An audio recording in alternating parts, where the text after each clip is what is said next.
샬롬, 반갑습니다. 샬롬.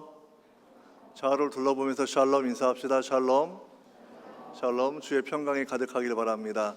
예배하면서 하나님 주신 은혜가 여러분 마음에 가득하기 원하고요, 또 예배할 때 우리가 마음을 좀 모아서 하나님을 바라보는 그런 시간도 갖기를 원합니다. 단순한 일주일에 한 번 드리는 주일 예배가 아니라 내 마음과 뜻과 정성을 다한 그런 예배, 하나님 사랑하는 그런 예배, 그리고 하나님의 사랑이 우리 영혼에 부어지는 그런 예배 되기를 여러분들이 기도하면서 그리고 오늘 예배를 시작하면 좋을 것 같습니다. 잠시 기도하고 제가 또 기도하고 우리 예배를 시작하도록 하겠습니다.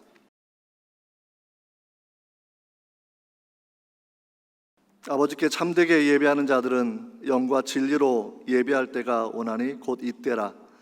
아버지께서는 자기에게 이렇게 예배하는 자들을 찾으시느니라. 하나님은 영이시니 예배하는 자가 영과 진리로 예배할지니라. 하나님 아버지, 이 시간도 주께서는 참으로 하나님께 겸손하게 은혜를 간구하는 예배자를 찾으신다고 말씀하고 계십니다. 하나님, 이 시간 저희가 하나님의 눈길에 드는 예배자가 되기를 원합니다. 하나님께 예배를 드리는 자가 되기 원하고, 삶으로 예배하는 자가 되기 원하고, 마음도 뜻도 정성도 힘과 목숨을 다하여 하나님을 사랑하는 주의 자녀 되기를 원합니다. 한 주간의 삶 가운데 지치고 힘든 사람도 있지만 주님 불쌍히 여겨주시고 새 힘을 얻게 하시며 주의 용서를 경험하게 하시며 주의 사랑을 덧입는 시간 될 수 있도록 은혜를 도하여 주옵소서. 예배의 처음 시간입니다. 오직 삼위일체 하나님께서 홀로 주관하시고 영광 받아주시며 우리의 찬양과 말씀과 기도와 봉헌 위에 하나님 함께 하셔서 하나님의 은혜를 부어 주옵소서. 예수 그리스도의 이름으로 기도합니다. 아멘. 주일 오전 예배에 오신 여러분들을 사랑하고 축복합니다. 우리 모두 자리에 일어나셔서 주님 한 분만 찬양하며 나아갑시다.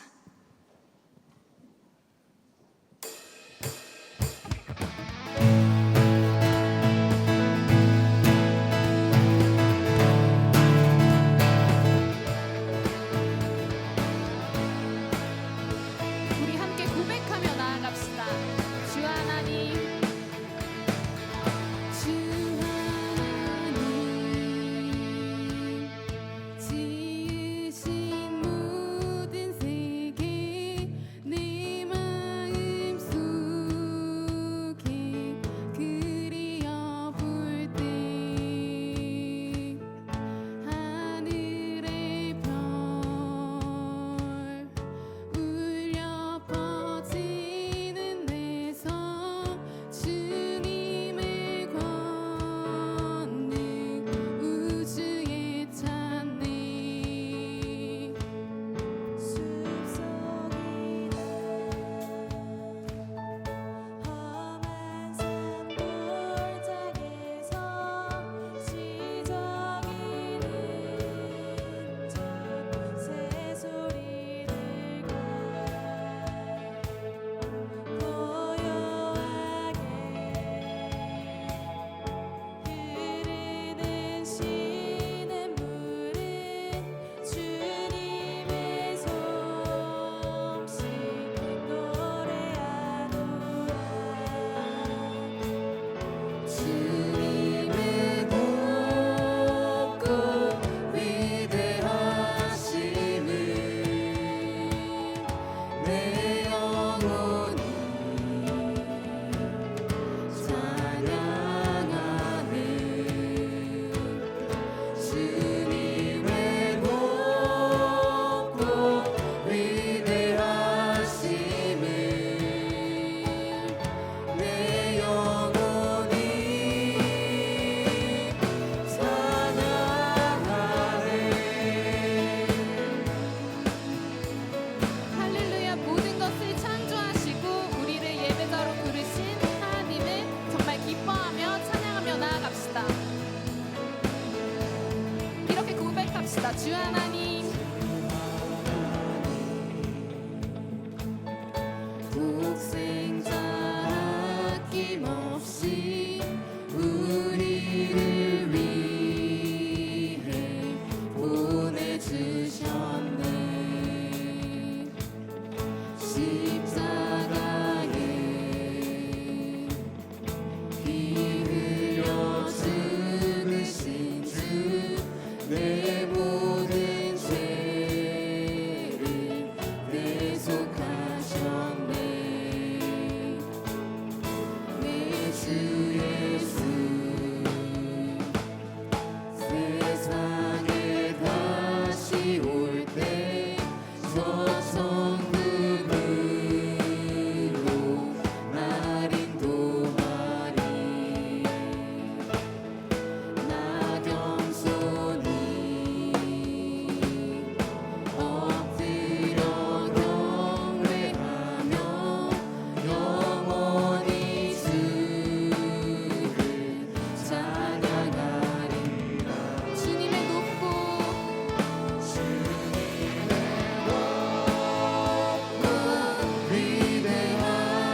모든 것을 창조하시고 온 세상의 구원자이신 하나님 한 분께만 함께 찬양하며 나아갑시다.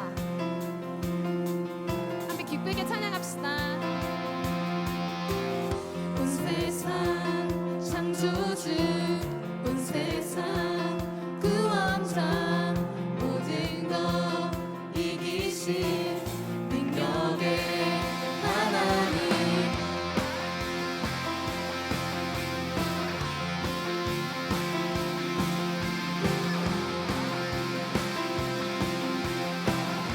우리 1절로 고백하며 나아갑시다. 온 세상 창조주, 온 세상 구원자, 모든 것 이기신 능력의. 다시 한번 고백합시다. 온 세상 창조주, 온 세상 구원자, 모든 것 이기신 능력의 하나님. 모든 만물 주를 찬양해. 모든 민족 주께 경배해. 모두 승리하리. 열방 어깨들이 하나님께서 통치하시네. 모두 승리하리. 열방 어깨들이 위대하신 왕 여호와. 2절의 가사로 고백합시다. 하나님 열방을 우리에게 주셨네. 그 명령 따라서 열방을 취하리. 하나님 열방을 우리에게 주셨네. 그 명령 따라서 열방을 취하리. 모든 만물 주를 찬양해. 모든 민족 주께 경배해. 모두 승리하리. 열방 어깨들이 하나님께서 통치하시네. 모두 승리하리.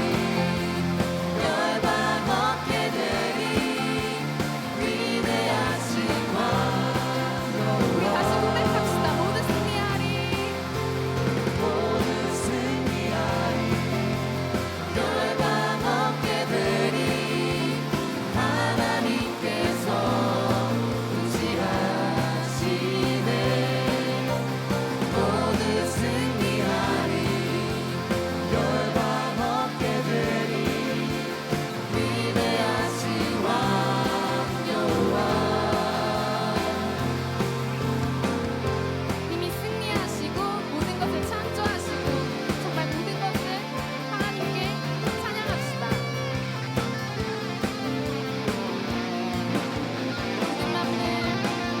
모든 만물 주를 찬양해.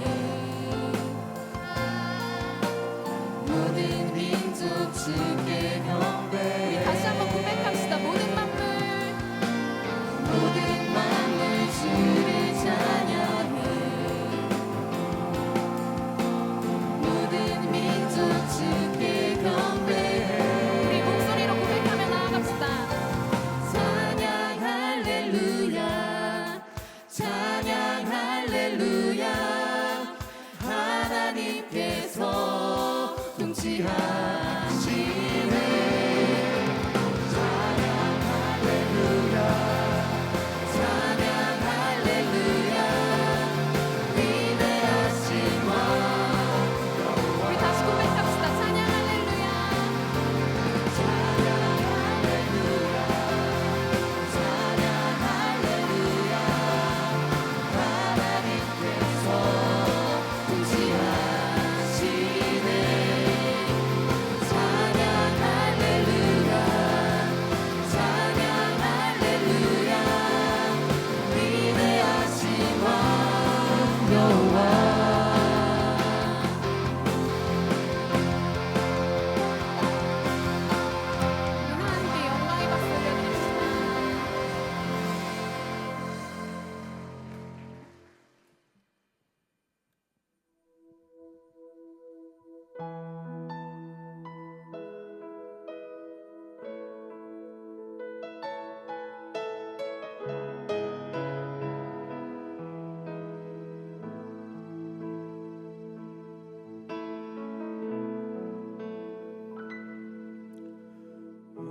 완전하신 나의 주 의의 길로 날 인도하소서 행하신 모든 일 주님의 영광 다 경배합니다. 우리 다시 고백합시다. 완전하신 나의 주 그의 길로 날 인도하소서 행하신 모든 일 주님의 영광 다 경배합니다. 예배합니다. 찬양합니다. 주님만 날 다스리소서. 예배합니다. 찬양합니다. 주님 홀로 높임 받으소서. 우리 1절의 가사로 다시 고백하며 나아갑시다.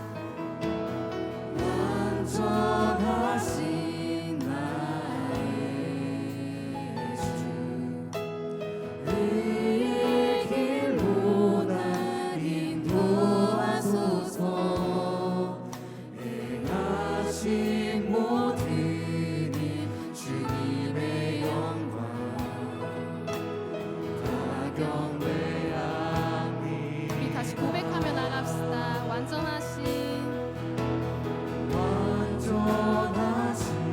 나의 주 그의 길로 날 인도하소서 행하신 모든 일 주님의 영광 다 경배합니다. 예배합니다. 찬양합니다. 주님만 날 다스리소서. 예배합니다. 찬양합니다. 주님 홀로 높임 받으소서. 우리 다시 고백합시다. 예배합니다. 예배합니다. 찬양합니다. 주님만 날 다스리소서. 예배합니다. 찬양합니다. 주님 홀로 높임 받으소서. 우리 목소리 높여 다시 고백합시다. 내가 걸어갈 때 내가 걸어갈 때 길이 되고 살아갈 때 삶이 되는 그곳에서 예배하네. 내가 걸어갈 때 길이 되고 살아갈 때 삶이 되는 그곳에서 예배하네. 다시 한번 고백합시다. 내가 걸어갈 때 걸어갈 때 길이 되고 살아갈 때 삶이 되는 그곳에서 예배하네. 내가 걸어갈 때 길이 되고 살아갈 때 삶이 되는 그곳에서 예배하네. 신 곳에서 나는 예배하네. 어떤 상황에도 나는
기도하시겠습니다. 오직 홀로 찬양받기에 합당하신 하나님 아버지, 자격 없는 죄인이었던 저희를 당신의 은혜와 사랑으로 자녀 삼으사 오늘 이 시간 예배의 자리에 나오게 하심에 감사드립니다. 죄악 가운데 있던 저희를 십자가를 지심으로 구원하시고 당신의 자녀라 부르신 은혜를 고백합니다. 지난 한 주 가운데 당신의 부르심에 합당하지 못한 모습으로 살았던 순간들을 회개합니다. 연약한 저희를 불쌍히 여기사 십자가 보혈로 정케하여 주시고 저희의 삶이 다시 당신의 마음에 합한 자로 새롭게 지어져 가게 하소서. 어느덧 2학기를 맞이하여 1주차를 지나 2주차를 맞이합니다. 분주함 가운데서도 주님의 임재에 머무르기에 힘써 참된 만족과 평안을 누리도록 저희를 교훈하여 주십시오. 오직 당신의 마음에 합한 인생 살기를 소망하는 제자 되도록 한동에서의 시간 동안 저희를 가르치시고 인도하여 주시기를 구합니다. 미약한 저희의 삶을 통하여 당신의 선하신 뜻이 성취됨을 기대하므로 기꺼이 당신 앞에 삶을 올려드리는 한동 공동체 되게 하소서. 한동대학교회가 맡기신 사역을 능히 감당하는 교회 되도록 은혜를 더하여 주시기를 기도합니다. 특별히 목사님과 교회를 섬기시는 모든 손길들 기억하여 주사 당신의 채우심으로 그 선하신 뜻의 성취에 동참함을 누리게 하소서. 학우님들과 성도님들이 한 몸의 지체됨 가운데 서로를 대함으로 예수님의 성품을 드러내고 증거하는 공동체 되게 하소서. 열방 가운데 계신 선교사님들을 위해 기도합니다. 당신의 부르심에 기꺼이 응답하여 나아가신 모든 마음을 기억하여 주시고 큰 은혜 가운데 위로와 격려를 누리게 하소서. 모든 필요를 채우실 뿐 아니라 세상을 향한 당신의 크신 사랑을 더 깊이 누리며 사역 가운데 당신이 주시는 기쁨과 평안에 거하게 하소서. 김기호 목사님께서 말씀 전해 주실 때 영육간의 강건함을 허락하시고 성령 충만하게 하시길 구합니다. 주시는 말씀 통하여 저희의 마음 가운데 당신이 말씀하시고자 하는 바를 깨닫게 되는 은혜를 구합니다. 깨닫게 해주신 바를 붙들고 살아내는 모든 순간 당신의 부르심에 합당한 예배자의 삶으로 살아내게 하소서. 오늘의 예배 가운데 하나님의 위대하심과 아름다우심에 마땅한 경배 올려드리기 원합니다. 또한 그 경배함을 다만 한순간이 아닌 삶의 모든 순간 올려드리기를 원합니다. 날마다 저희를 새롭게 하시는 은혜를 사모합니다. 예수 그리스도의 이름으로 기도드립니다. 아멘.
우리의 찬양을 받으신 주 하나님께 우리 다시 한번 감사의 박수 올려드립니다. 주님 감사합니다. 예수님 감사합니다. 성령님 감사합니다. 9월 7일 두 번째 주 주일 예배 오신 여러분들을 환영합니다. 처음에도 인사를 했지만 좌우를 둘러보시면서 우리 다시 한번 잘 오셨습니다. 환한 미소를 지으면서 우리 한번 좌우로 한 5명 정도씩 인사하도록 하겠습니다. 하이파이브 하셔도 괜찮아요. 잘 오셨습니다. 하이파이브 하고 5명씩. 네. 교회 소식을 먼저 간단하게 알려드리도록 하겠습니다. 주보를 참조하시면 되겠고요. 이번을 바라보시면 우리 한동대학교 대학교회 멤버 등록 신청을 받고 있습니다. 저희 대학교회가 지역교회처럼 부흥과 성장을 추구하지는 않지만 주일날 한 번 왔다가 아무런 신앙관리를 받지 못하는 친구들을 위해서는 주일날 또 여러 교수님들이 함께 섬기면서 여러분들을 돌보려고 하는 그런 계획들을 가지고 있습니다. 지역교회 봉사하실 분들은 봉사로 나가시면 되겠고, 제가 어제도 두 학생은 또 지역교회 연결해 드렸고요. 또 대학교 안에서 한 번 예배 드리고 신앙이 점점 약해진다 생각되는 그런 친구들은 교회에서 등록하고 교회에서 여러 교수님들 소개해 드리면 주일날 예배 후에 또 교제하고 또 함께 지도를 받는 그런 시간이 있으면 좋겠다 생각됩니다. QR코드를 통해서 여러분 제출해 주시면 좋겠습니다. 챔버와 성가대 공동체 신입 멤버 모집이 진행되고 있습니다. 주보를 참고하시고 역시 여러분들이 재능을 통해서 하나님께 영광을 돌리고 또 예배를 도울 수 있도록 협조해 주시고 그렇게 도와주시기를 부탁을 드립니다. 미캠 공동체 예배 영상 팀인데요, 46기 또 리크루팅이 진행되고 있습니다. 9월 15일 월요일까지 마감이고요. 역시 내용을 참조하시고 예배를 또 보이지 않는 곳에서 섬기는 미캠에도 많이 지원해 주시기를 부탁을 드립니다. 주보를 펴시면 그 앞에 PRS 위크라는 가운데 광고가 있거든요. 저희 한동대학교는 매 학기 3주 차에 PRS 위크를 드립니다. 하나님께 결심하는 거죠. 우리 한동대학교가 하나님 앞에서 말씀을 따라 살겠습니다. 말씀에 순종하고 살겠습니다. 말씀을 더욱 연구하겠습니다. 라는 그런 결심을 가지고 세 번째 주 전체를 주님께 드리고 있고요. 두 번째 바라보시면 듣는 새벽 예배 PRS 참여 이벤트가 있습니다. 그래서 새벽기도 6번 중에서 2번 이상 참석하면 이번에는 다 주지 않고 이벤트에 응모하시면 추첨을 해서 선물을 드리는 그런 기회를 갖게 됩니다. 굿뉴스 드로잉 감사기도 노트를 새벽기도 2번 이상 참여하시면 응모해 주시면 되겠고요. 그리고 1번을 바라보시면 우리 많은 친구들이 갖고 싶어하는 물건이 하나 있어요. 노트북 거치대입니다.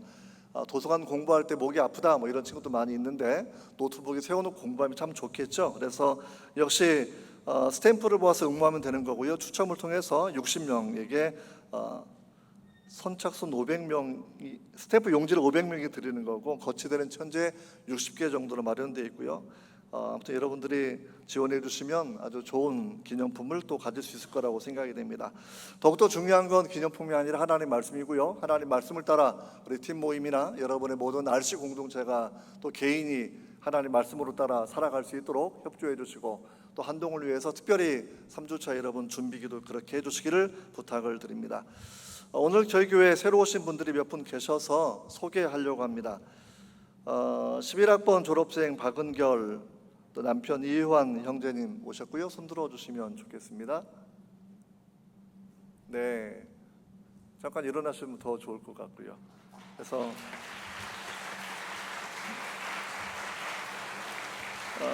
졸업하고 남편이랑 같이 처음 한동 방문하셨고요. 남편의 아버님께서 항암 투병 중이셔서 함께 기도를 부탁했고 저희가 예배 후에 중보 기도 같이 하는 시간을 갖도록 하겠습니다.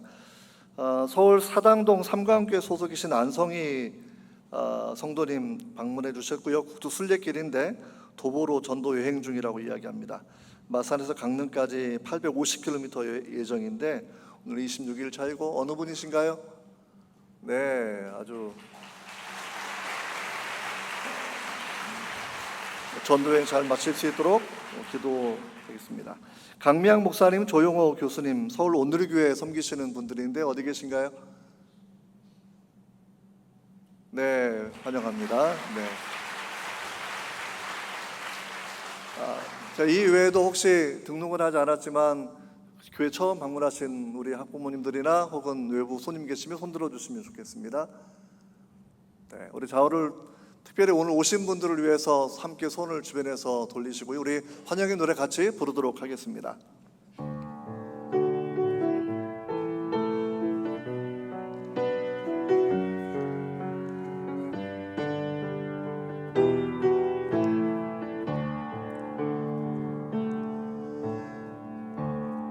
당신은 하나님의 언약 안에 있는 축복에. 자, 오늘 방문자 향해서 주변에 좀 손을 들어주세요. 환영합니다. 지를 통하여서 열방이 주께 예배하게 되리. 자, 서로를 향해서 찬양 다시 한번 합니다. 주는 하나님의 언약 안에 있는 축복의 통로, 우리를 통하여서 열방이 주께 예배하게 되리.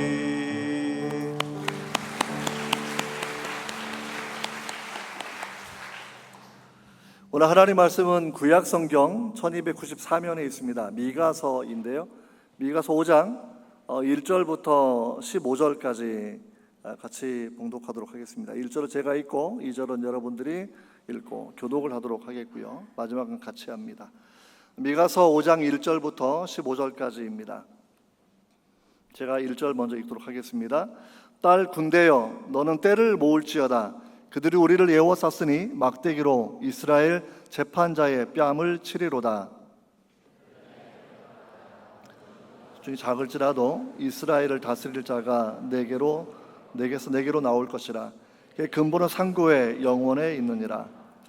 그러므로 여인이 해산하기까지 그들을 붙여두시겠고 그 후에는 그의 형제 가운데 남은 자가 이스라엘 자손에게로 돌아오리니 능력과 그의 하나님 여호와의 이름의 위엄을 의지하고 서서 목축하니 그들이 거주할 것이라. 이제 그가 창대하여 땅끝까지 미치리라. 이 사람은 평강이 될 것이라. 아수르 사람이 우리 땅에 들어와서 우리 궁들을 밟을 때에는 우리가 7 목자와 8 군왕을 일으켜 그를 치리니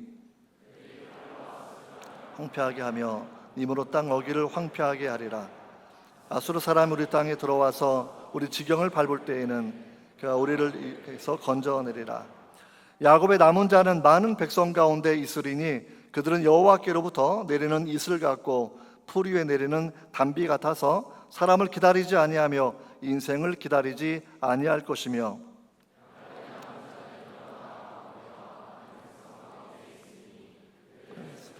중에 사자 같고 양떼 중에 젊은 사자 같아서 아니 그가 지나간즉 밟고 찢으리니 능히 구원할 자가 없을 것이라. 내 손이 내 대적들 위에 들려서 내 모든 원수를 진멸하기를 바라노라. 내 군마를 내 가운데서 멸절하며 내 병거를 부수며 내 땅의 성읍들을 멸하며 내 모든 견고한 성을 무너뜨릴 것이며 소를 내 손에서 끊으리니 내가 다시는 점쟁이가 없게 될 것이며 내가 새긴 우상과 주상을 너희 가운데에서 멸절하리니 내가 내 손으로 만든 것을 다시는 섬기지 아니하리라. 쭉 같이 합니다. 내가 또 내 아세라 목상을 너희 가운데에서 빼버리고 내 성읍들을 멸할 것이며 내가 또 진노와 분노로 순종하지 아니한 나라에 갚으리라 하셨느니라. 아멘. 우리 한 번 더 기도하도록 하겠습니다. 거룩하신 하나님 아버지, 이 말씀을 저희가 오늘 듣습니다. 주의 성령께서 이 말씀을 각 성도의 마음 가운데 조명해 주셔서 하나님의 음성 되게 하시고 영혼의 양식 되게 하시고 또한 우리의 힘이 되게 하시며 기도의 제목될 수 있도록 성령님 도와주시기를 원합니다. 진리와 계시의 성령님 우리 가운데 임하여 주셔서 마음의 눈을 열어주시고 우리 주 하나님을 바라보는 시간, 우리 예수 그리스도를 바라보는 시간, 성령의 은혜를 경험하는 시간 될 수 있도록 도와주시옵소서. 예수 그리스도의 이름으로 감사하며 기도하옵나이다. 아멘. 오늘 봉독한 말씀을 통해서 메시아 탄생의 예언이라는 제목을 가지고 함께 은혜를 나누기를 원합니다. 성경을 대하는 많은 이들 가운데 예언이나 기적 이런 부분들을 되게 부담스러워하는 사람들이 있습니다. 미국의 대통령 가운데 토마스 제퍼슨은 우리가 일명 제퍼슨 바이블로 알려진 편집된 바이블을 그렇게 만들어냈고 지금도 시중에 판매되고 있습니다. 성경에서 기적을 빼고 예언을 빼고 도덕률만 모아놓아서 기독교 도덕률로 편집된 그런 성경이라고 생각하시면 됩니다.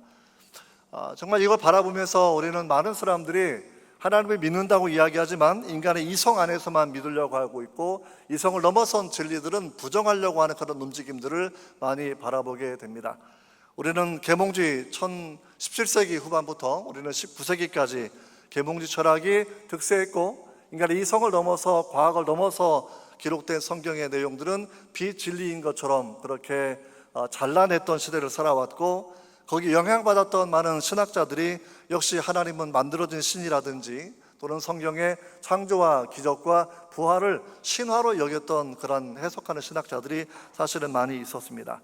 이렇게 제가 배경을 말씀드린 이유는 오늘 미가서 5장의 말씀은 구약 성경에 기록된 가장 유명한 예언 중에 몇 개를 담고 있기 때문입니다. 구약 성경에는 우리 예언 전문가였던 바톤 페인이 성경 예언 백과선이라는 책을 예전에 썼었는데 거기에 보면 신구약 성경에는 약 1817개 예언이 있다라고 그렇게 분류해내고 있습니다. 예언의 성격은 미래에 대한 그런 일들, 개인의 운명에 대한 그런 일들, 나라와 왕에 대한 그런 예언들 있고 하지만 가장 중요한 예언은 메시아에 관련된 예언입니다. 구약 성경에 초림하시는 메시아에 대해서 바톤 페인은 136개의 종류의 예언이 있다라고 분석을 했고 그리고 그 이후에 구약 성경 일부와 신약 성경을 바라보면서 다시 오시는 재림하시는 메시아에 대해서 55개의 예언이 있다라고 이렇게 분석을 하고 있습니다.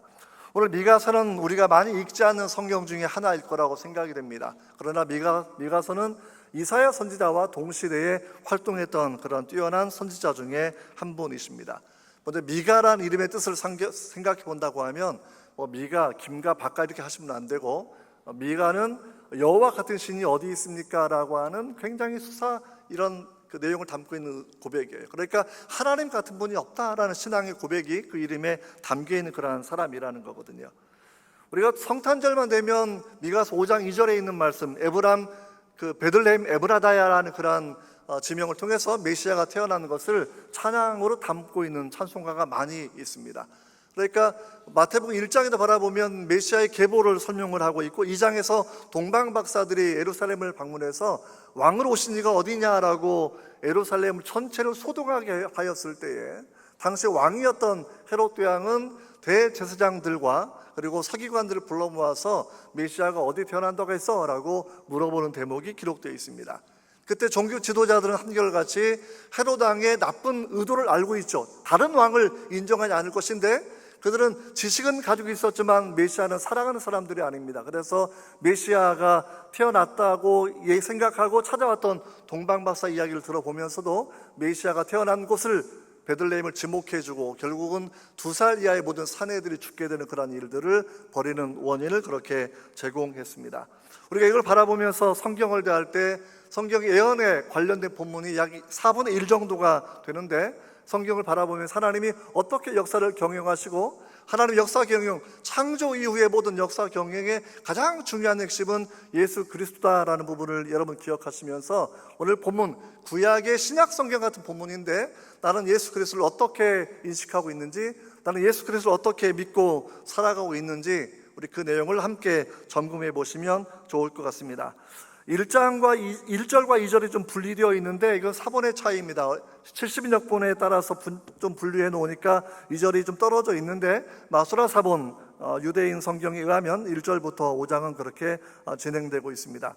1절을 바라보면 딸 군대여 너는 때를 모을지어다 그들이 우리를 예워쌌으니 막대기로 이스라엘의 재판자의 뺨을 치리로다 되어 있고 그리고 5장 후반부를 바라보면 이 성읍들이 멸망하게 될 것을 미가 선지자를 통해 하나님께서 예언하신 장면이 여기에 기록되어 있습니다. 딸 군대여라는 그런 표현들 어쩌면 우리가 딸이라는 말 자체를 바라보면 저도 딸이 하나 있는데 딸바보입니다. 그러니까 하나님의 사랑이 좀 더 많이 부어지는 표현 중에 하나라고 생각하시면 돼요. 안타까운 것입니다. 그래서 연약한 나라, 연약한 군대처럼 보이는 그 지역을 바라보면서 너는 정말 군대를 모으겠지만 결국은 적이 둘러싸고 적이 승리해서 너희 지도자들을 막대기로 뺨일치는 장면들을 오늘 예언 가운데 그렇게 기록을 하고 있거든요. 이사야 선지자와 동시대에 활동했기 때문에 주전 750년, 700년 이 사이에 아마 활동을 했을 터인데, 북부 이스라엘 왕국은 멸망했지만 남부 유다 왕국은 아주 건재한 그런 때였습니다. 하지만 남부 유다 왕국도 그렇게 멸망하게 될 것이다 라고 예언하고 있는 것이죠.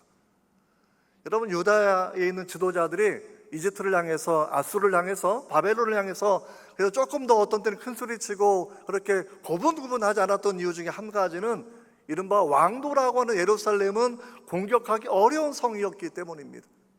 삼중성벽으로 되어 있었어요.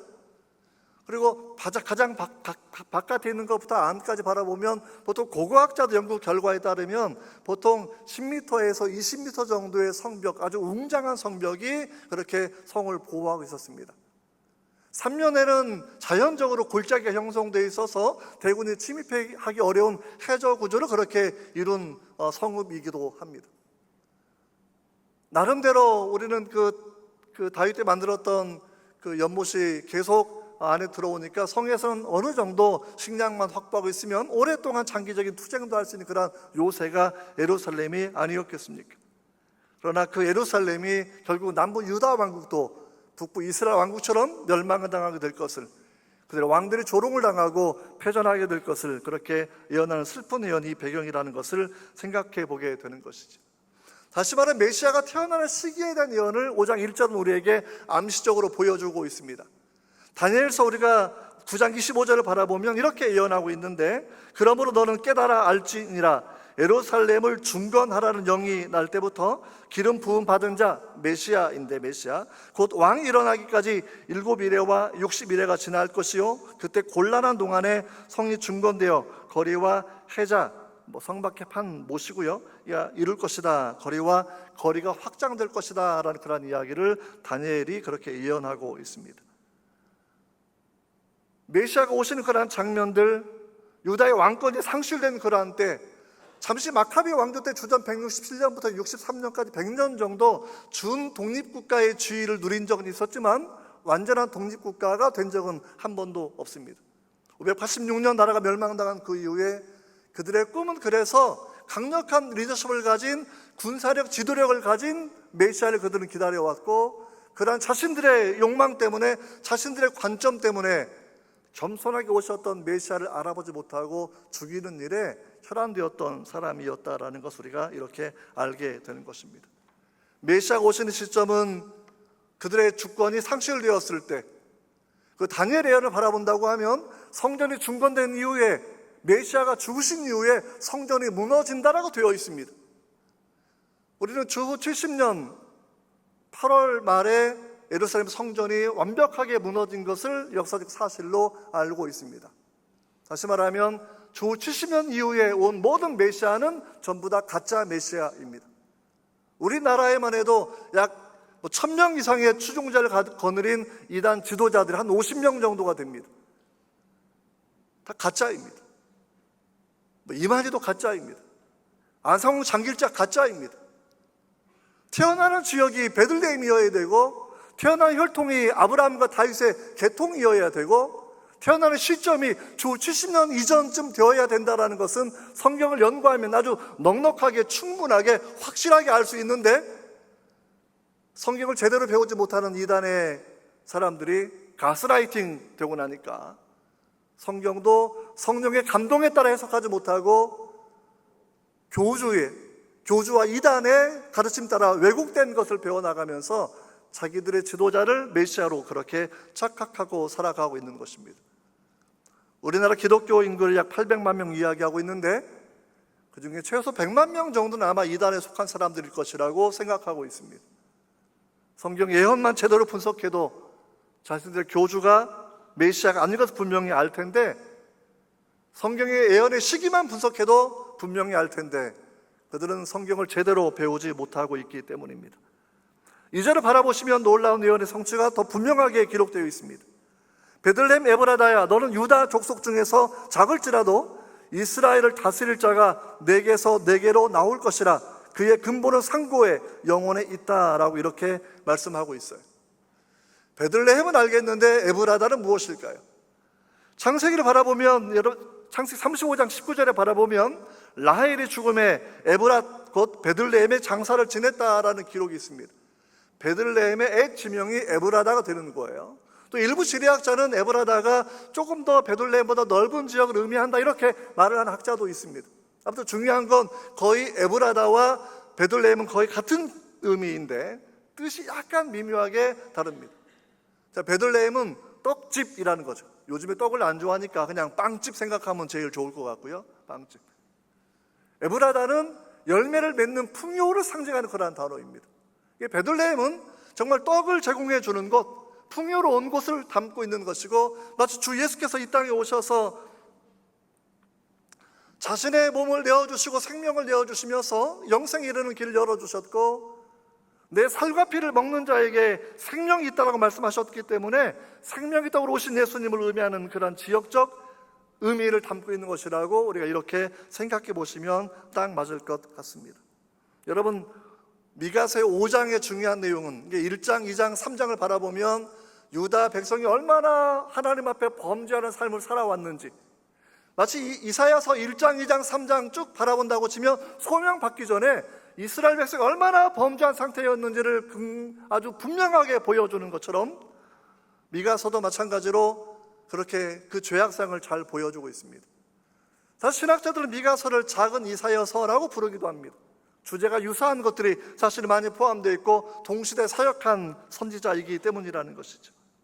여러분, 미가서는 그들의 어려운 현실들, 참혹한 현실들, 배경 현실들을 언급한 이후에 자기의 글을 읽는 하나님의 선택된 사람들을 향하여 이제는 눈을 들어서 하나님을 바라보게 하고 하나님의 역사 경영과 하나님의 예언을 바라보게 하면서 그들의 소망을 현실에 있는 지도자들에게 두지 아니하고 장차 오실 메시아를 그렇게 바라보게 하고 있습니다. 여러분, 메시아는 누구입니까? 오늘 보면 2절 아주 짧게 설명하고 있는데 메시아의 특징 중에 한 가지가 내게서 내게로 나온다라고 되어 있을 때 내게로라는 그런 표현이 영어 성경 좀 읽어보면 for me라는 단어로 되어 있습니다.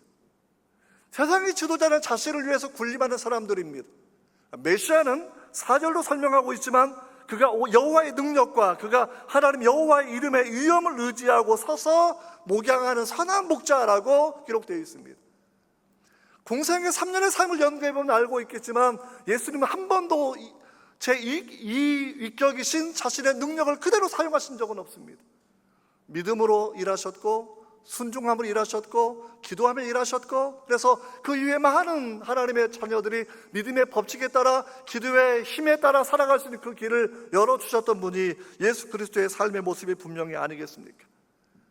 예수님께서 말씀하셨던 예수님을 지칭하는 이러한 부분들을 그의 근본은 상구에 있다, 그의 근본은 태초에 있다라고 오늘 본문은 이렇게 예언하고 있는 것이죠. 단순한 인간 메시아, 인간의 지도자가 아니라는 것입니다. 똑같이 이사야 선지자도 이사야 9장 6절에 말씀하시기를 그의 이름은 기묘자라 모사라 전능하신 하나님이라 영존하시는 아버지라 평강의 왕이라 이렇게 불렀습니다. 이사야 선지자쯤 되는 선지자가 여자가 낳은 아들을 향하여 부르는 명칭들이 무엇입니까?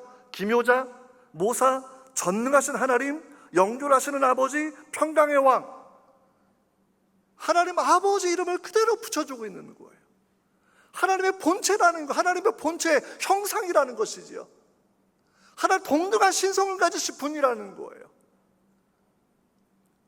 왜 현대 교회가 많이 어려워졌느냐라고 하게 되면 예수의 신성보다는 인성에 주목하는 신학의 흐름을 따라왔기 때문입니다.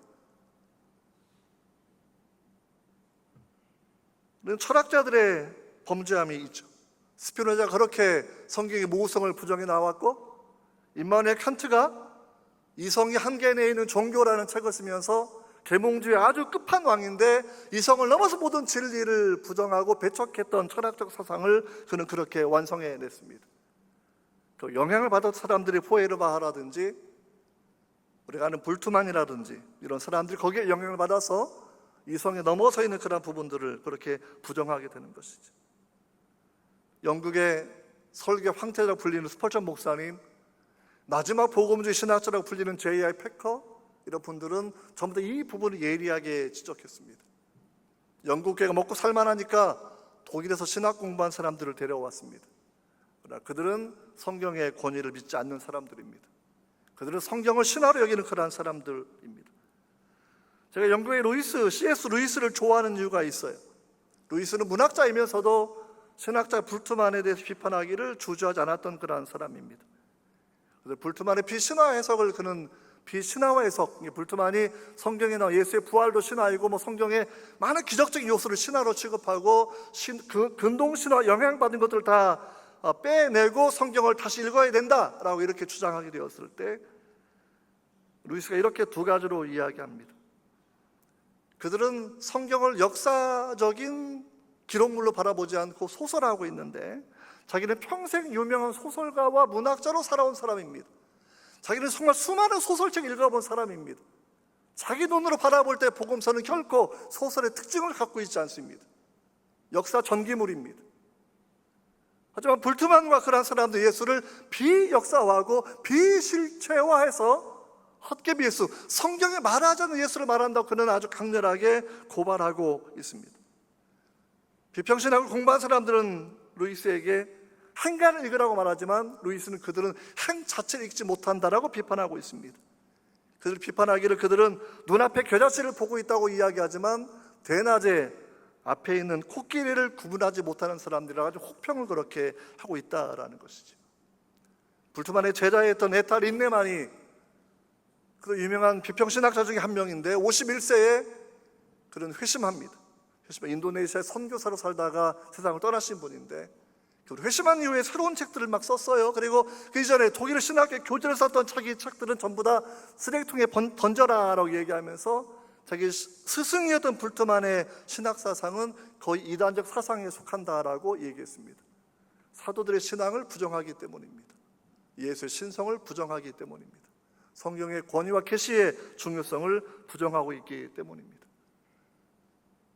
그런 한국교회도 이런 견해가 점점 들어오는 것들을 느끼게 됩니다.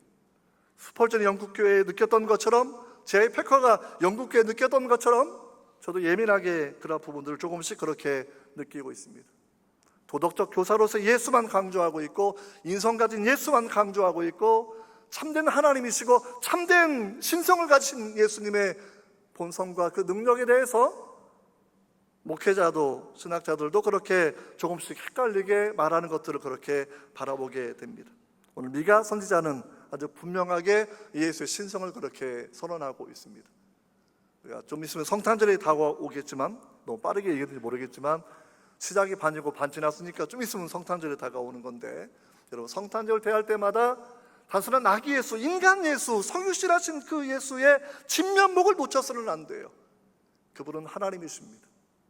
우리는 예수가 136개 종의 예언을 성취한 메시아이고 예수 메시아는 하나님이시다라는 신앙의 고백이 기독교 요체라는 것 여러분들 그렇게 알고 계시면 좋을 것 같습니다. 4절로 6절을 바라보면 메시아가 어떤 일을 하고 계신지를 본문은 그렇게 설명해 주고 있습니다. 4절 6절을 같이 한번 읽어보도록 하겠습니다. 4절 6절 성경 가지고 오신 분들은 읽어보시고 폰에 있는 분들은 이때는 펴도 괜찮아요. 앞에 보시면 되겠습니다. 같이 읽겠습니다. 그가 여호와의 능력과 그의 하나님 여호와의 위엄을 의지하고 서서 목축하니 그들이 거주할 것이라. 이제 그가 창대하여 땅끝까지 미치리라. 이 사람은 평강이 될 것이라. 아수르 사람이 우리 땅에 들어와서 우리 궁들을 밟을 때에는 우리가 7 목자와 8 군왕을 일으켜 그를 치리니 그들이 칼로 아수르 땅을 황폐하게 하며 니므르 땅 어기를 황폐하게 하리라. 아수르 사람이 우리 땅에 들어와서 우리 지경을 밟을 때에는 그가 우리를 그에게서 건져내리라. 메시아에 대한 예언은 초림할 때 상황과 재림할 때 상황으로 구분해서 예언을 그렇게 생각하셔야 됩니다. 미가서 그런 예언을 바라보면서 우리가 주목할 것 중 한 가지는 4장 전반부에 나오는 내용들인데 그 여호와의 능력과 여호와의 이름의 위엄을 의지하고 목축하는 자, 목양하는 자, 선한 목자다라는 그런 의미의 말씀을 우리에게 들려주고 있다라는 것이죠. 하나님께서 선한 목자로 우리가 놓으시겠다고 얘기하는 것은 구약성경 에스겔서에 예언되어 있습니다. 에스겔 34장 25절을 바라보시면 여호와 하나님 이렇게 말씀하고 계셔요. 내가 한 목자를 그들의 위에 세워 먹이게 하리니 그는 내 종 다윗이라. 그가 그들을 먹이고 그들의 목자가 될 것이다 라고 이야기하고 있습니다. 하나님께 선한 목자를 보내주시겠다 말씀해 주셨어요. 거짓 목자는 백성들의 가죽을 벗기고 뼈에서 살을 뜯어먹는 사람들이지만 선한 목자는 자신의 생명을 양들을 위해서 내어놓는 자라고 성경은 우리에게 설명해 주고 있습니다. 예수님은 요한복음 15장에서 나는 선한 목자라, 선한 목자는 양들을 위하여 자기 생명을 버리거니와 이렇게 우리에게 말씀해 주셨습니다. 선한 목자로 오신 그 예수님, 우리의 삶이 외롭지 않은 그 이유는 선한 목자신 예수께서 우리의 삶을 인도해 주시기 때문입니다. 때로 사망이 온침한 골짜기를 지나갈 때가 있습니다. 경제적으로, 군사적으로, 세계사의 흐름 가운데 어려운 지경을 만날 수도 있습니다. 개인 인생 가운데 우리는 질병을 얻을 수도 있습니다. 가정의 위기를 겪을 수도 있습니다. 하지만 중요한 건 내가 어떠한 삶의 여건에 처해 있을지라도 내 목자 되신 예수께서는 내 삶을 떠나지 않는다라는 겁니다. 우리를 인도해 내실 거예요. 우리를 붙들어 내실 것입니다. 저는 이번 주 화요일 날에도 되게 감사한 마음을 가지고 주님께 특별한 기도를 드렸습니다. 개인적인 이야기지만 제 아내가 암이 발견된 지 14개월 되는 때였습니다. 교수 수련회 때 진단을 또 받았고 다시 결과가 나왔는데 처음 발견된 때하고 암의 사이즈가 똑같다라는 것을 받으면서 의사가 확장의 징후가 없으니까 1년에 한 번씩 검사를 받아도 되겠다 이렇게 말씀해 주셔서 그날 참 기뻤어요. 그래서 올 1월 달에 사건이 저는 떠올랐습니다. 아내 때문에 기도원 가서 기도할 때 주께서 제 마음에 들려주셨던 그 음성이 있습니다. 내가 이 상황을 컨트롤하고 있다라는 마음에 감동을 주셨고 내 마음에 눈물을 흘리게 해주셨을 때 내 아내가 사명을 다 감당할 때까지 죽지 않겠구나 생각하고 더 중보 기도자로 살 수 있도록 자기 사명을 다 할 수 있도록 열심히 돕고 그렇게 있습니다. 인생 살면서 중요한 것은 하나님의 은혜예요. 내 혼자 힘으로 바둥거리고 살아가는 것이 아니라 우리의 목자가 되어주셔서 우리 질병도 붙들어 주시고 사명을 감당할 수 있도록 도와주시고 우리를 떠나지 아니하시고 우리를 막대기로 돌보시며 인도하셔서 선한 목자의 그 은총이 우리 삶에 분명히 있는 것이 아니겠습니까? 예수님의 선한 목자는 그 5절에 말씀하시기를 우리의 평강이 된다라고 이야기해주고 있습니다. 진짜 평강은 돈이 주는 것이 아니고 진짜 평강은 명예가 주는 것이 아니고 진짜 평강과 평화는 하나님과 나 사이의 관계가 완전하게 회복되는 것을 의미한다라는 거예요. 부활하신 예수께서 숨어있던 제자들을 찾아오셔서 한 가운데로 쭉 걸어가십니다. 그들을 둘러보시면서 손바닥과 옆구리를 보여주시면서 평강이 있을지어다. 아주 굉장한 행위 예언적 내용입니다. 진짜 평강은 십자가에 달리셨던 옆구리의 상처에서 우리 위에 찍히셨던 손과 발의 상처에서 나온다라는 것이죠. 그분이 십자가에 대신 당하셨기 때문에 대신 채찍에 맞고 못에 박히시고 창에 찔리셔서 고통을 당하시고 피와 물을 다 쏟으셨기 때문에 진노를 받아 마땅한 우리가 하나님을 아빠, 아버지 부를 수 있고 하나님의 성도라고 불림을 받을 수가 있고 하나님의 자녀로 인정을 받을 수가 있고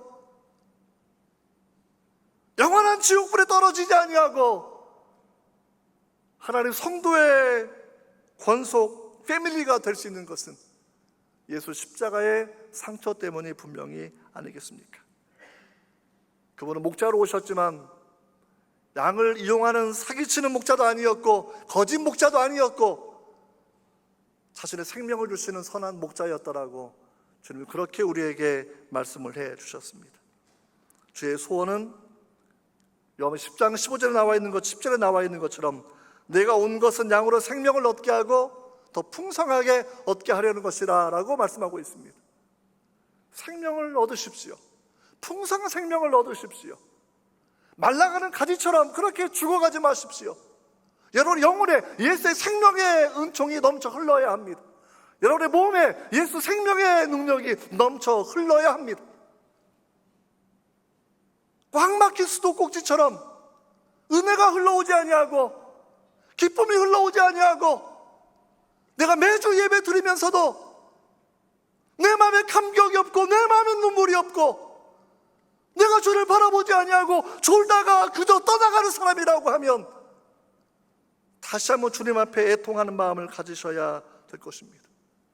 주님의 소원은 여러분이 생명을 누리는 것이고 그것도 풍성한 생명을 얻는 것이다 라고 우리에게 이렇게 말씀해 주시고 있어요. 여러분 7절로 9절을 쭉 바라본다고 하면 남은 자 이야기가 기록되어 있습니다. 나라가 멸망한 그 이후에 예수님 오시기까지 우리 70일에 69일에 쭉 사건을 바라본다고 하면 아무튼 선지자들은 70년 있다가 포로 생활을 마치고 돌아온다라고 되어 있습니다. 북부 이스라엘 왕국은 아수르에 멸망당할 때 가문조차 제대로 남아있지 않았습니다. 피가 섞이고 말았습니다. 하지만 남부 유다가 멸망당했을 때에는 유다 족속하고 베다니 족속하고 이제 베냐민 족속하고 두 지파가 끌려가게 되는데 성경은 유다 지파의 가문을 아주 정확하게 묘사합니다. 어느 가문에 몇 명이 끌려갔는지, 돌아올 때에 유다 가문의 가문이 또 어느 가문이 몇 명이 돌아왔는지를 기록하고 있습니다.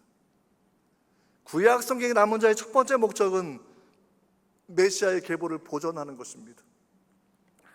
히스기야가 죽을 병에 걸려서 장례를 준비하라고 죽음을 준비하는 이사야 선지자의 하나님의 결정사항을 통보받았을 때에 그는 벽을 바라보며 기도합니다. 통곡하며 기도합니다.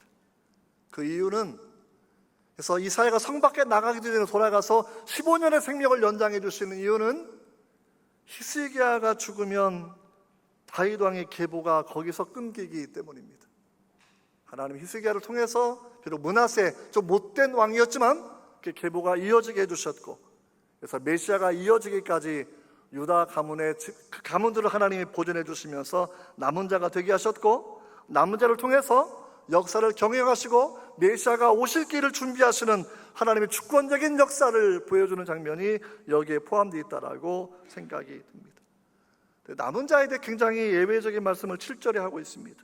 7절을 바라보시면 야곱의 남은 자는 많은 백성 가운데 있으리니 그들은 여호와께로부터 내리는 이슬 같고 풀 위에 내리는 단비 같아서 이렇게 표현되어 있어요. 그리고 8절을 바라보시면 사자와 같다 이렇게 여러분 기록되어 있습니다. 남은 자의 역할은 메시아의 계보를 이어가는 것뿐만이 아니라 많은 사람들의 심령을 소생시키는 리바이벌 시키는 복음의 증거의 사명이 있다라는 우리에게 말씀해 주고 있는 것이죠. 이슬이 내려서 초목이 힘을 얻는 것처럼 봄비와 가을비가 내려서 초목이 힘을 얻는 것처럼 여호와께서 내리시는 하나님의 은혜의 비, 성령의 단비, 말씀의 단비가 부어질 때 그 역할들을 감당하는 사람이 남은 자가 해야 되는 거라고 이야기해 주고 있는 거예요. 근데 갑자기 8절에 바라보면 사자라는 굉장히 독특한 단어가 튀어나옵니다. 저는 한 2주 전 정도 된 것 같은데 제가 제 유튜브를 보다가 얼떨결에 하용주 목사님 짧은 유튜브가 떠올라서 제가 몇 분짜리 이렇게 본 적이 있습니다. 아주 훌륭한 목사님이죠. 예언적 메시지를 정확하게 두고 있습니다. 그분의 얘기가 이런 얘기예요. 한국 교회가 미래가 어두울 것이다 라고 얘기합니다.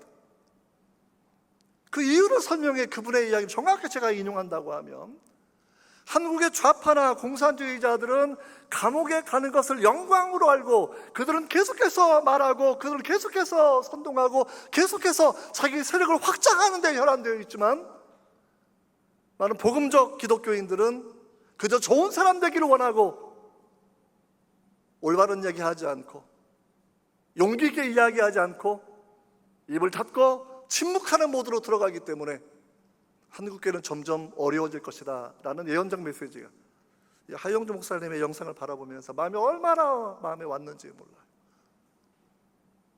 우리 한동의 청년들이 남은 자라고 하면 사자처럼 되는 남은 자가 되셔야 합니다. 왕 같은 제사장인데 제사장은 충고하는 수동성을 가지고 있다 하면 왕은 다스리는 자라는 것이죠. 도시를 맡은 자가 되어야 되고 민족을 맡은 자가 되어야 되고 통일을 담당하는 자가 되어야 할 것이 아니겠습니까? 여러분의 정체성을 다시금 회복하셔야 돼요. 예수를 사자와 같다고 이야기합니다. 그러니까 나니아 연대기도 아슬란 사자처럼 예수님을 그렇게 묘사하고 있지 않습니까? 세상을 향하여 주눅들지 아니하고 세상을 향하여 표하는 용기와 담대함이 성도에게 하나님이 부어주신 성령의 역사라는 거예요. 여러분, 시대에 주눅들지 마십시오. 시대를 향하여 외치십시오. 예수 그리스도의 구원의 복음을 외치십시오. 이 민족을 주님께 돌아가게 여러분 외치십시오. 10절 이하를 바라보면 남은 자 해야 되는 3가지 결단을 설명해 주고 있습니다. 하나님을 의지하지 못하게 하는 군사력을 제거해버려라, 군대를 없애라 이런 표현보다는 늘 세상 것 의지하면 하나님을 의지하지 아니하니까 내게 돈이 있으면 기도를 덜하고 내게 힘이 있으면 기도를 덜하는 것처럼 제가 하나님을 의지해라 라는 그 표현으로 이해하시면 되겠죠. 하지만 하나님 떠나서 군사력만 의지하면 그렇게 강력한 예루살렘의 성벽도 너희를 보존해 주지 못할 것이라고 하나님은 그렇게 무서운 심판 예언을 하고 있습니다. 성읍들은 멸망당할 것이고 견고한 견고한 예루살렘의 성은 무너뜨려질 것이다 라고 이야기합니다. 실제 주 70년 티도스 장군이 예루살렘을 둘러쌌을 때에도 둘러싼 이유는 예루살렘을 공격하기가 너무나 어려웠기 때문입니다.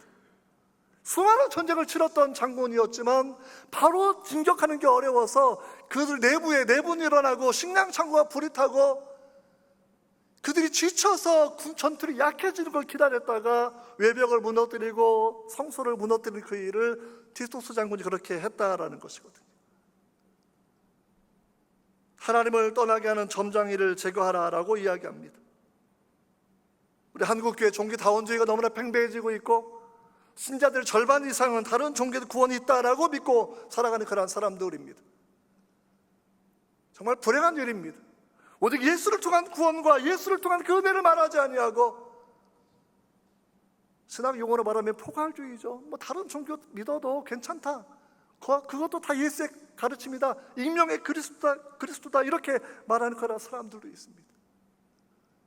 유명하게 활동하는 원로 목사님 한 분 계세요. 성은 이 씨인데 예전에 분당 샘물교회 이슬람 지역에 순교 사건이 발생했을 때 저는 그분이 썼던 칼럼을 지금도 기억하고 있습니다.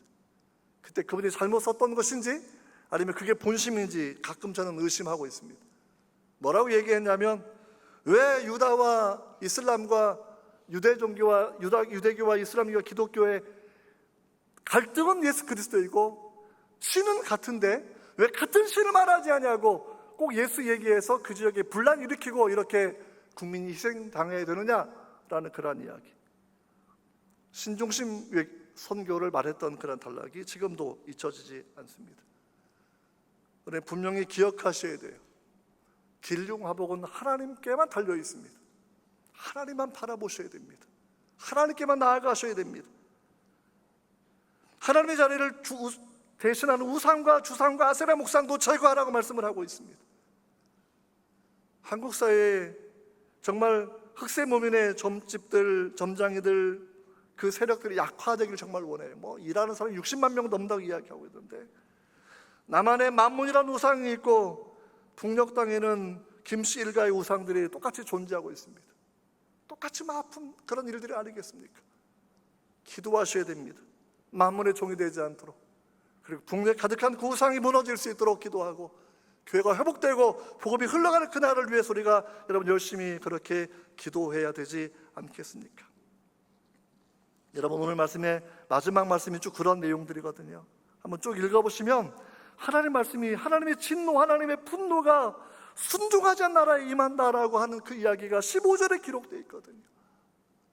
남은 자가 해야 되는 일은 나 혼자 예수 믿고 살겠다라는 것이 아니라 우리 문화 가운데 하나님을 떠난 군사력 강조하는 것 이런 일이 일어나지 않도록 활동하셔야 되고 점집과 복집이 활발하게 되지 않도록 이를 위해 기도하셔야 되겠고, 그다음에 사람이 새긴 우상과 주상이 사람을 노예화하자는 노예하는 현실을 바라보면서 이것들이 무너질 수 있도록 기도하고 노력하는 일들 우리한테 분명히 필요하지 않겠습니까? 먹고 사는 일은 어쩌면 작은 일입니다. 한 동네 다니고 학위를 취득하고 제도를 잘 받으면 저는 좋은 직업을 얻을 것이라고 생각합니다.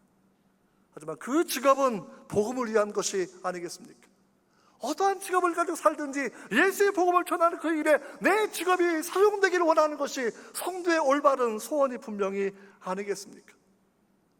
한동은 분명히 달라야 합니다. 베들레헴 에브라다야, 유다 족속 중에 너는 작을지라도, 이 작다라는 그런 표현이 일부 어떤 영어 성경에는 insignificant라는 단어예요. 중요하지 않아요. 의미 있지 않아요. 젊은 청년들은 서울을 좋아하죠. 큰 도시를 좋아하죠. 하지만 하나님의 섭리는 포항에 우리 한동대를 세워놓으셨고, 포항이 뭐 중요하겠습니까? 하지만 하나님의 관점에서 하나님이 하시는 그 일들은 약한 자를 들어서 강한 자를 부끄럽게 하는 것이고, 하나님의 방법은 미련한 들어서 지혜로운 자를 부끄럽게 하는 것이고, 하나님의 방법은 베들레헴을 통해서 예루살렘을 부끄럽게 하는 것이 아니겠습니까? 한동에 머물면서 하나님의 음성을 들으셔야 합니다. 한동에 머물면서 말씀의 사람이 되셔야 합니다. 한동에 머물면서 기도하는 사람이 되셔야 합니다. 1학년 때보다 2학년 때 기도를 더 하셔야 되고, 4학년이 되면 거의 뭐 장로님 수준의 기도는 하셔야 되지 않겠습니까? 매년 한 번씩, 두 번씩 성 읽어 나가시면서 성경의 전문가로 여러분 성장해야 되지 않겠습니까? 모든 예배에 감격이 있고, 예배 들을 주의 음성이 있고, 우리를 부르시는 하나님의 그 음성이 우리 가운데 있지 않겠습니까? 하나님의 음성이 들려와요. 저도 미국에서 공부할 때, 저 미국은 로스쿨 가려고 미국에 갔었고, LSAT 시험 치고 입학하기 전에 아침에 어느 날 부르시는 주의 음성이 들려왔습니다. 세상에 노예하지 말고 내 복음을 변호하는 변증가가 되어라. 나의 로여가 되어라. 여러 경로를 통해서 그 기도의 음성의 내용을 확인하고, 그리고 저는 그 길을 따라서 공부했습니다. 변증가는 모든 성도에게 주신 하나님의 명령입니다. 복음을 변호하는 그 일, 하나님의 명령입니다. 담대하십시오. 지혜로우십시오. 세상에 주눅 들지 마십시오. 여러분, 직업을 통해서 예수의 복음 그 기치를 높이 들고 승리하신 여러분 되시기를 주의 이름으로 축원합니다. 기도하겠습니다. 하나님 아버지, 아무랬던 이스라엘 역사 상황 가운데서 미가 선지자는 메시아를 바라봅니다. 메시아의 시대를 바라봅니다. 현대 세상이 암울하고 혼란스럽더라고 하여도 우리 모두 성도에게 진리와 계시의 성령을 부어주셔서 믿음의 주, 믿음을 온전케 하신 예수 그리스도를 바라볼 수 있도록 도와주시고, 주의 복음 전하는 그 일이 우리의 직업 소명될 수 있도록 하나님 도와주시옵소서. 오 하나님 역사하여 주시옵소서. 예수님의 이름으로 기도하옵나이다. 아멘. 다 일어나서 찬송가 463장 부르시면서 기도 봉헌은 따로 하지 않고 나갈 때 하시고요, 또 온라인 통해서 여러분들이 헌금해 주시기를 부탁을 드립니다.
첫 번째 기도 제목입니다. 함께 우리 통성으로 기도할 텐데, 하나님 예수 그리스도를 진심으로 알고 진심으로 사랑하기 원합니다. 진리와 계시 성령을 내게 부어주셔서 마음의 눈을 열어주시고 하나님을 알게 하시며 예수님을 알고 믿고 사랑하고 따르는 친정한 제자 되게 해달라고, 진정한 직업 소명을 갖게 해달라고, 선한 목자 예수님의 그 인도의 은혜를 경험하게 해달라고, 우리가 한번 선한 목자 예수님 생각하며 함께 기도하도록 하겠습니다. 기도하겠습니다. 주여, 이 시간 하나님 저희 한동의 성도들이 모여서 기도합니다. 선한 목자 예수 그리스도를 바라봅니다. 주여 도와주셔서 우리 홀로 인생 살아가지 아니하게 하시고, 우리 인도하셔서 때로 사망의 음찬 골짜기도 통과하게 하시고, 우리 끌어주시고 보호하실 주의 은혜를 경험할 역사하시고 하나님 인도하여 주시기를 기도하고 원합니다. 오 하나님 공유를 여겨주시옵소서. 오 하나님 도와주시고 역사하여 주시옵소서. 정말 생명 주신 주 예수 그리스도의 그 은혜가 있게 하여 주시옵고, 마음을 열어주시옵소서. 성경을 열어 예수를 알게 하여 주옵소서. 창조의 주 구원의 주를 알게 하여 주옵소서. 선한 목자 예수 그리스도를 알게 하여 주시옵소서. 오 하나님 도와주시기를 원합니다. 주여 도우시옵소서. 우리를 목양하시옵소서. 내가 주의 양 되었사오니 나를 치시고 인도하여 주시옵소서. 오 주님 나를 보호하여 주시옵소서. 우리 한동을 보호하여 주시옵소서. 한동을 붙들어 주시옵소서. 한동의 목장들을 기억하시 주여 긍휼을 베풀어 주시옵소서. 오 하나님 함께하여 주시기를 원합니다.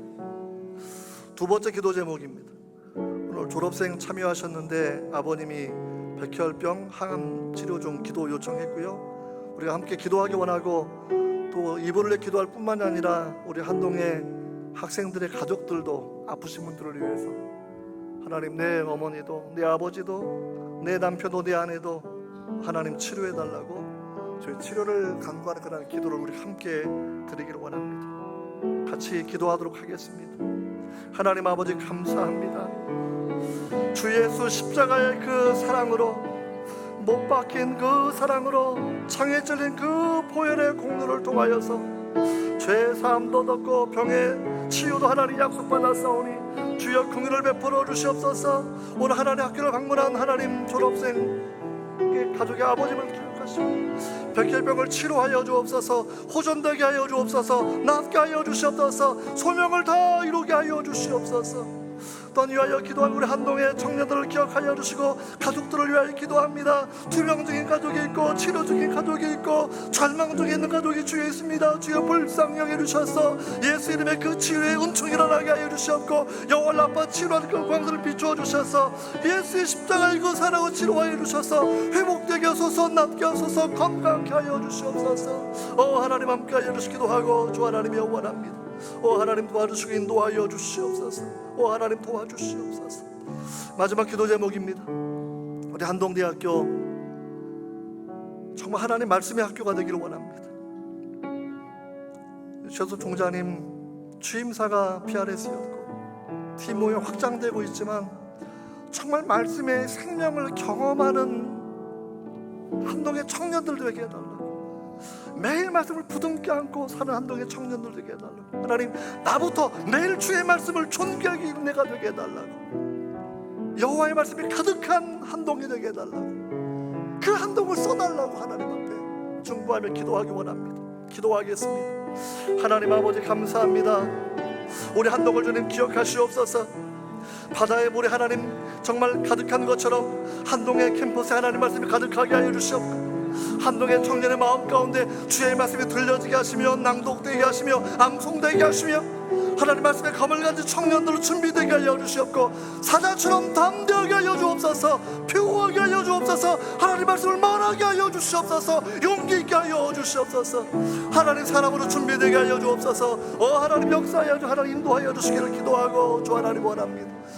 주 한 명부터 팀들을 기억하여 주시옵고, 베르스 이끌어 주님 기억하여 주셔서 하나님 말씀이 왕성한 학교가 되게 하여 주옵소서. 하나님 말씀이 학생을 살린 학교가 되게 하여 주옵소서. 하나님 말씀으로 빚어지고 형성되는 하나님의 사람들 되게 하여 주시옵소서. 주여 성령님 인도하여 주시기를 원합니다. 하나님 아버지 감사합니다. 우리가 죄인이고 심판받아 마땅하지만 예수 십자가의 보혈의 공로로 하나님의 자녀 되게 하시고 성도 되게 하시고 우리를 성령의 전 삼아주시고 너무나 감사합니다. 우리 한동의 모든 청년들이 하나님 말씀의 사람 되게 하여 주옵소서. 말씀의 인도를 받고 말씀에 순종하는 자 되게 하여 주옵소서. 말씀으로 비전을 찾고 말씀으로 직업 소명을 삼게 하여 주시옵소서. 이번 학기에도 모든 팀들에게 한동 캠퍼스 전체 학생과 모든 교직원들 가슴마다 하나님 말씀이 메아리치게 하여 주시옵소서. 역사하여 주시옵소서. 하나님 학교를 방문한 박은결 이효한 성도님의 아버님을 위하여 하나님 기도합니다. 주님 백혈병을 치료하시고 하나님 호전되게 하시고 은혜를 경험하고 간증하게 하여 주시옵소서. 우리 한동의 모든 청년들의 가족들, 부모 형제들 아픈 이들이 주님 있습니다. 우리 한동의 학생들 자체도 아픈 이들이 주님 있습니다. 주여 불쌍히 여겨주시고 주여 치료하셔서 영혼도 마음도 육신도 건강하게 인생을 살아가는 그 은혜를 베풀어 주시옵소서. 하나님 감사합니다. 오늘 이 예배는 주님께 헌물을 올려드립니다. 11조를 올려드리고 감사 예물을 올려드리고 모든 목적 헌금도 주님께 올려드립니다. 우리의 재물을 받으시고 우리의 믿음을 받으시며 하나님 나라 확장되는 데 주님 사용하여 주시옵소서. 지금은 우리 주 예수 그리스도의 은혜와 하나님 아버지의 끝없는 사랑과 성령의 중생케 하심과 인도하심과 축복하심이 선한 목자 예수 그리스도를 따르는 성도되기 다짐하는 모든 성도들 머리 위에 지금도 영원토록 함께하기를 간절히 축원하옵나이다.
성가대 챔버 미캠 공동체 여러분, 한동의 2주차를 말씀과 기도로 살아내시길 소망합니다. 하나, 둘, 셋. 성가대 챔버 미캠 공동체 여러분, 한동의 2주차를 말씀과 기도로 살아내시길 소망합니다. 저희 하나 둘 셋 하면 사랑하는 프레이즈 미캠 공동체 여러분, 선한 목자이신 예수님을 통해 풍성한 생명을 누리는 2주차 되세요 하겠습니다. 하나 둘 셋. 사랑하는 프레이즈 미캠 공동체 여러분, 선한 목자이신 예수님을 통해 풍성한 생명 누리는 2주차 되세요.